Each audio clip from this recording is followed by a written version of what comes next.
ஐபிஎல்ல emerging player award வாங்கின எல்லாரும் இப்போ எங்கே இருக்காங்க? இதில் எத்தனை பேர் இந்தியன் டீமில் சூப்பர் ஸ்டாராக இருக்காங்க? எத்தனை பேரை நம்ம மறந்துட்டோம்? வாங்க இந்த வீடியோவில் பார்க்கலாம். இந்த லிஸ்ட்டில் இருக்கிற ஆக சிறந்த லெஜண்ட் நம்ம ஹிட்மேன் ரோஹித் சர்மா தான். 2009 எமர்ஜிங் பிளேயராக இருந்தவர் இன்னைக்கு 5 ஐபிஎல் ட்ராபிகளை ஜெயிச்சு மாஸ் கேப்டனாக இருக்காரு. அடுத்ததாக பார்த்தீங்கன்னா Shreyas Iyer 2015 emerging player, Rishabh Pant 2018 emerging player, Shubman Gill 2019 emerging player. இவங்க எல்லாரும் இந்த அவார்டை வாங்கிட்டு இப்போ இந்திய அணியோட தூண்களாக நிற்கிறாங்க.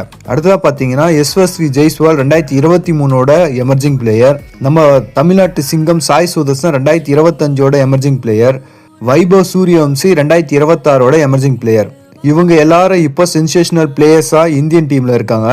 அடுத்ததாக பார்த்தீங்கன்னா 2008 ஃபர்ஸ்ட் அவார்டு வாங்கின ஸ்ரீவத் கோசாமி, 2011 அவார்டு வாங்கின இக்பல் அப்துல்லா போன்ற சில பிளேயர்ஸ் இப்போ கிரிக்கெட் ரசிகர்கள் பலரும் மறந்துட்டாங்க. ஏன்னா அவங்களாம் என்ன பண்ணிட்டு இருக்காங்கன்றதே யாருக்குமே தெரியல. இந்த லிஸ்ட்டில் இருக்கிற பிளேயர்ஸில் உங்களோட ஆல் டைம் ஃபேவரட் யாருன்னு சொல்லுங்கள். அண்ட் அடுத்த வருஷம் இந்த அவார்டை யார் வாங்குவான்னு கமெண்ட்ல சொல்லுங்கள்.